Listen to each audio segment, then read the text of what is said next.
L'IA, l'intelligence artificielle, décidément, on en parle tout le temps, on en parle partout, on en parle surtout ici sur ANews Sécurité au sein d'Agora Manager Group avec notre émission, votre émission, au nom de la loi, avec bien l'œil, le regard avisé de Maître Thibault du Manoir de Juet. Bienvenue, Maître. Eh bien, bonjour Jérôme, merci de votre accueil. Alors, je dis l'IA, on en parle, c'est vrai, souvent. Là, cette fois, ce qu'on va faire, c'est qu'on va vraiment rester sur le territoire français. D'accord. Okay. Avec finalement les projets, les idées avancées par le président de la République, Emmanuel Macron, un peu comme ça en substance, mais enfin il veut aller sur la protection des mineurs, il veut responsabiliser les plateformes, lutter contre l'anonymat en ligne. Là, j'ai décrit dans les très grandes lignes, c'est le cas de le dire, les idées qu'il a. Voilà. Alors en fait, l'IA est abordée dans les dernières innovations de Macron ou suggestions de Macron via les réseaux sociaux. Et donc on a un problème sur les réseaux sociaux. Donc pendant longtemps on disait bon, c'est un lieu de rencontre sympa, etc. Ça c'est les débuts des réseaux sociaux il y a X années, donc une éternité à l'aune de l'évolution techno. Et puis après ça a été un lieu d'information et de désinformation. Et puis la troisième étape qu'on franchit, surtout depuis le rapport parlementaire TikTok, qui doit dater, je crois, du mois de septembre ou du mois d'octobre, et qui a indiqué qu'il y a un autre problème qui est lié, c'est les problèmes d'addiction et un peu d'emprise mentale. Et parmi les populations qui sont les plus fragiles, il y a les mineurs. Donc on s'est dit, tiens, il faut peut-être protéger les mineurs. Alors on n'est pas les seuls à faire ça, parce que vous avez dû voir qu'en Australie, il y a déjà, on essaye d'imposer une loi contrôle au moins de 16 ans, je crois, en Australie. Et en France, on avait déjà vu le problème, puisqu'en 2023, vous aviez eu en juillet, je crois, une loi qui devait contrôler l'accès aux mineurs, l'accès des mineurs aux réseaux sociaux et l'interdire au moins de 15 ans. Et puis, comme c'est une loi qui pouvait impacter le marché européen, en application d'une directive de 2015, on l'a soumis à la Commission européenne, qui a retoqué la loi, pour des raisons plus de procédure que de fond. La CEDH. Voilà. Et puis, parallèlement, en juillet, je bondis de 2025, la Commission européenne a défini des lignes directrices en se fondant sur le Digital Service Act de 2022, en disant comment renforcer la protection des mineurs en ligne. Et puis là-dessus arrive le rapport TikTok, qui est un rapport pas mal fait par deux députés, Laura Miller et Arnaud Delaporte, en disant comment on peut protéger ces mineurs. Alors, la première idée, c'est de l'interdire en dessous d'un certain âge.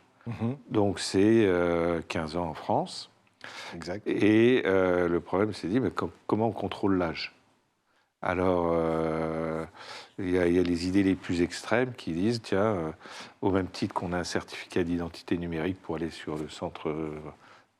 sur les impôts ou un truc comme ça, on aurait sur un certificat d'identité numérique pour aller sur les réseaux sociaux. Comme ça, vous écrivez quelque chose, un dénigrement, une insulte, hop, on sait qui c'est. Bon, après, rien ne vous empêche, si vous êtes un mineur, d'aller récupérer discrètement la clé de vos parents. Alors, deuxième hypothèse qui a été envisagée, qui est un peu dans les lignes directrices européennes, c'est on filme. Et puis, vous mettez votre pièce d'identité à côté, en mineur, et puis on regarde, c'est la bobine du mineur. Bon, après, il y a tous les problèmes, la photo peut être vieille, un mineur, un ado, ça change très vite, donc c'était un peu ingérable. Et le deuxième truc, ce que retiennent la CNIL et puis l'organisme de tutelle qui est l'ARCOM, c'est la double authentification. Donc quand je vais aller sur un site et je vais m'identifier, alors ça a été surtout pour les sites pornographiques. Je vais sur un site en prouvant mon identité, mon âge, et on me donne un certificat et je peux me connecter au site porno dans les réflexions de l'ARCOM et de la CNIL de manière anonyme. Pour les réseaux sociaux, on va essayer de trouver un mixte technique. Et puis la deuxième volet de la proposition de Macron, qui a fait l'objet presque concomitamment du dépôt d'une proposition de loi qui est par Laura Miller, un des deux rapporteurs de la loi. Il y a un deuxième volet, c'est un couvre-feu numérique, en disant les mineurs qui ont le droit d'y aller de 15 ans à 18 ans, de 22 heures à je ne sais pas quelle heure, n'auront plus le droit d'aller sur les réseaux sociaux. Bon, ça c'est à peu près les idées majeures. Il y a une autre idée de Macron, c'est de faire un référé pour retirer les informations, disons, illicites ou trucs. Alors, en fait, un référé, c'est une procédure d'urgence. Alors, dans les référés qui sont les plus rapides, il y a, en droit général, les référés d'heure à heure. Bon, en 48 heures, vous arrivez à avoir une décision. Enfin, ça, c'est un peu la théorie. Mais en fait, dans la loi LCEN, qui date de 2004, puis qui a été remaniée à plusieurs reprises, il y a déjà cette procédure de référé. Donc, je ne vois pas ce que ça rajouterait. Donc, c'est à peu près essentiel, si j'ai rien oublié. Non, non, comme d'habitude. Juste pour finir, Maître, à vous écouter, je me disais, mais est-ce que dans ce domaine-là spécifique de l'IA, le droit, que vous connaissez très bien, n'avance-t-il pas sur une ligne de crête? Alors, je ne sais pas ce que vous entendez par ligne de crête. C'est-à-dire d'être tout le temps à la bascule entre protéger les plus faibles, fin de l'impunité numérique, mais en même temps risque de liberticide, atteinte peut-être à la vie privée, pouvoir de censure confié aux plateformes. Vous voyez ce que c'est-à-dire être tout le temps à la bascule entre les deux, en fait. Voilà. Alors, en fait, là, on a un nouveau média, c'est peut-être qui n'est pas si nouveau que ça, mais qui a pris une telle ampleur. Et si vous avez des enfants comme j'en ai, bon, bah, ils sont sur leur réseau, ils vont tous les jours sur leur réseau social et puis plusieurs fois par jour. Alors, en fonction des âges, c'est TikTok, Insta, comme ça. Chat et autres. Ouais, voilà, et puis ça m'apparaît difficile de retirer ça. Mais par contre, qu'il y ait une réglementation autour des 3 axes, le contenu. Après, est-ce que c'est applicable? Vous vous souvenez de l'histoire de la petite Mila? Vous savez, bon, qui avait insulté le prophète Mahomet en termes assez grossiers, bon, qui a reçu, j'ai vu des chiffres, hein, une centaine de milliers de messages d'insultes, à certains comprenant des menaces de mort. Vous regardez les condamnations prononcées, il y a quelques dizaines de personnes qui ont été condamnées. Donc entre la centaine de milliers et quelques dizaines de personnes, il y a une totale disproportion. Donc est-ce qu'en réglementant sur le contenu, on arrivera à quelque chose? Et il n'est pas question de confier la police de la liberté à des réseaux sociaux, des entreprises privées, qui plus est étrangères. Ouais. Et puis les deuxièmes volets, c'est les problèmes d'addiction que j'évoquais tout à l'heure, et les problèmes d'emprise mentale. Et ça, je pense que les réflexions juridiques vont aller là-dessus, parce qu'on a un véritable problème là-dessus.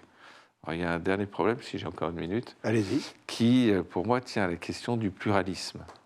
Et on va arriver en période électorale, 2026, municipale, 27, élection présidentielle. Et au travers des réseaux sociaux, vous avez énormément d'informations qui sont diffusées.